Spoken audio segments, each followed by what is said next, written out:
मैं डॉक्टर चंद्र कुमार साहू, सहायक प्राध्यापक समाजशास्त्र, शासकीय कन्या महाविद्यालय रायगढ़ छत्तीसगढ़। आज के हमारे अध्ययन की विषय वस्तु है जनजातीय समस्याएं। ये बीए फाइनल की प्रथम पेपर की 5वीं इकाई से संबंधित है। जनजातियों की समस्याएं। बंधुओं, आप जान रहे हो हमारी देश बहुत विशाल देश है। यहाँ नाना तरह के लोग विभिन्न तरह की जगहों में निवास करते हैं, जैसे कि गांव में, कस्बों में, नगरों में, महानगरों में, और कुछ ऐसे भी ग्रामीण इलाके हैं जो सुदूरवर्ती क्षेत्र में है, जंगली क्षेत्र में है, पहाड़ी क्षेत्र में है, दुर्गम स्थल में है। वहाँ के लोगों की एक अलग संस्कृति होती है, अलग उनकी खान पान के तौर तरीके हैं, बोली भाषा अलग है, उनकी रहन सहन के तौर तरीके अलग हैं, पूजन अर्चन के तरीके अलग हैं। इनको पूर्व समय में आदिवासी या वनवासी के नाम से जाना जाता था। बाद में इन्हें संवैधानिक तौर पर अनुसूचित जनजाति का नाम दिया गया। बंधुओं, किसी भी देश या राज्य का सर्वांगीण विकास तभी संभव है जब उस देश, उस राज्य का सभी क्षेत्रों का संतुलित समग्र विकास हो। यदि कोई क्षेत्र चूक गया या उसका विकास रुक गया तो उस देश की सर्वांगीण विकास संभव नहीं है। इसलिए यह आवश्यक था कि हम हमारे जो जनजातीय बंधु हैं उनकी भी समस्याओं को जानें और उनको सामने ला करके दूर करें, ताकि हमारा देश का सर्वांगीण विकास हो सके।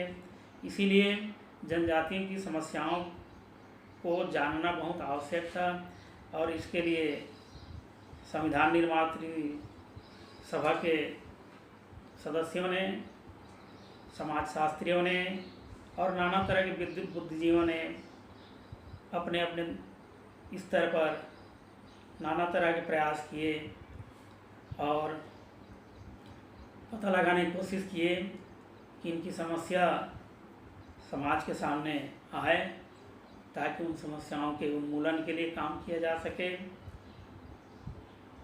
इसमें इस कार्य के लिए नाना तरह के वर्कशॉप, सेमिनार का आयोजन भी किया गया। समाजशास्त्रियों में डॉक्टर गुरिये साहब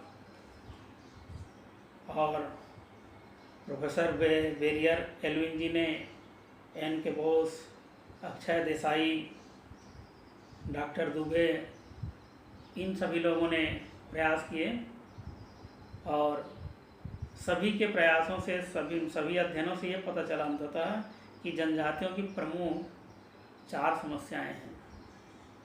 जनजातीय निर्धनता, जनजातीय ऋणग्रस्तता, जनजातियों में अशिक्षा और जनजातियों की भूमि पृथक्करण की समस्या।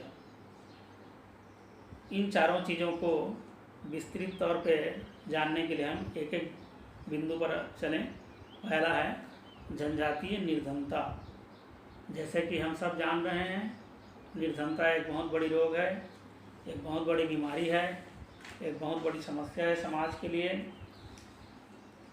निर्धनता की स्थिति में व्यक्ति अपनी अनिवार्य आवश्यकताओं की पूर्ति नहीं कर पाता, जैसे जिसमें रोटी, कपड़ा, मकान, उसकी पूर्ति नहीं कर पाता। और इसका परिणाम ये होता है कि जब रोटी, कपड़ा, मकान न मिले तो उसका भविष्य चौपट होता है, क्योंकि यदि मन भर वह खाए नहीं, पिए नहीं तो शरीर निश्चित तौर पर दुर्बल होता जाएगा, और उसका प्रभाव उसकी अर्थतंत्र पर पड़ेगा। कमज़ोर होगा तो कमा नहीं पाएगा, और कमा नहीं पाएगा तो फिर वह अपने आश्रितों को और स्वयं को कैसे पालेगा, पोसेगा। ये समस्या उत्पन्न होती है। बहुत से जनजाति तो ऐसे हैं जिनको साल भर में 50-60 दिन भूखे ही सोना पड़ जाता है। ये बहुत विकट समस्या है।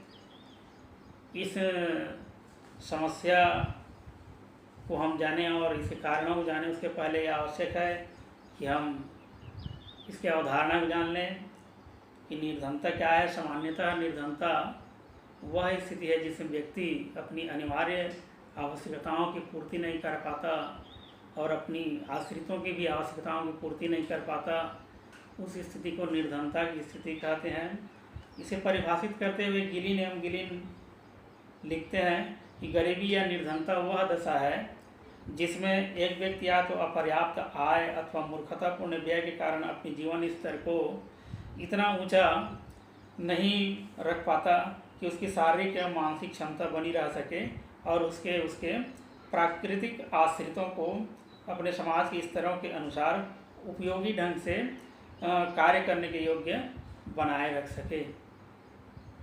दूसरा, गोडार जी कहते हैं कि निर्धनता उन वस्तुओं की अपर्याप्त पूर्ति की दशा है जिनकी एक व्यक्ति को अपने तथा अपने आश्रितों के स्वास्थ्य एवं शक्ति को बनाए रखने के लिए आवश्यक है।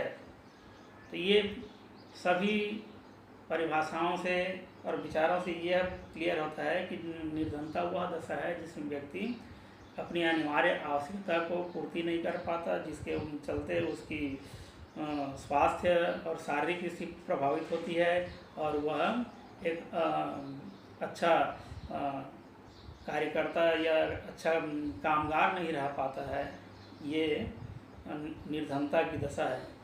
अब इस निर्धनता के कारण को हम देखें, क्या क्या कारण है जिसके चलते जनजातीय निर्धनता की स्थिति को झेल रहे हैं। तो पहला है अनार्थिक जोत, अर्थात जोत के जो आधुनिक प्रविधियां हैं, तकनीकियां हैं, उसको नहीं अपनाते, उसके चलते भी उपज कम मिलती है और उपज कम होने से आय कम होगी, जिसकी वजह से निर्धन है। दूसरा है कम उपजाऊ जमीन, जैसे कि आप जान रहे हैं कि जंगल में रहते हैं, पहाड़ी इलाकों में रहते हैं, जहाँ की ज़मीन कम उपजाऊ है, उसके चलते फसल कम होती है, तो इसके चलते गरीब बने हुए हैं। तीसरा है कृषि की आदिम प्रविधि, जो आधुनिक तौर तरीके हैं उसको नहीं अपनाते, जैसे ट्रैक्टर वगैरह है उसको नहीं अपनाते। उसके अलावा जैसे दवाई का छिड़काव है, खाद की व्यवस्था है, उसकी प्रयोग नहीं करते, इसके चलते भी इनकी आय का स्रोत जो है वो प्रभावित होता है और इनकी आर्थिक स्थिति प्रभावित होती है, जिसके चलते ये गरीबी से त्रस्त है, निर्धनता की स्थिति को झेल रहे हैं। चौथा, सिंचाई सुविधाओं का अभाव, कि ये प्रकृति पर निर्भर है, बारिश हो गई अच्छी हो गई तो ठीक है, नहीं हुआ तो फिर अकाल का सामना करना पड़ता है और फिर ये गरीबी की स्थिति को झेलते हैं।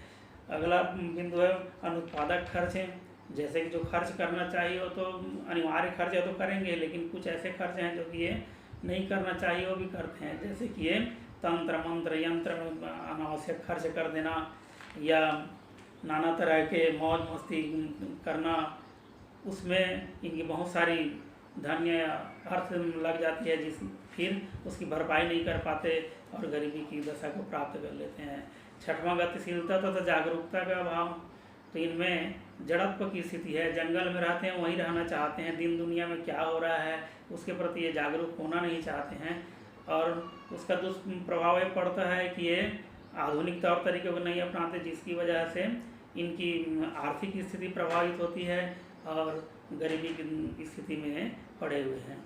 अगला सातवां, अंधविश्वास रूढ़िवाद, तो अंधविश्वास रूढ़िवाद तो यहाँ एकदम घर कर गई है, बहुत ज़्यादा अंधविश्वास और रूढ़िवाद के सहारा लेते हैं, उसी के भरोसे चलते हैं।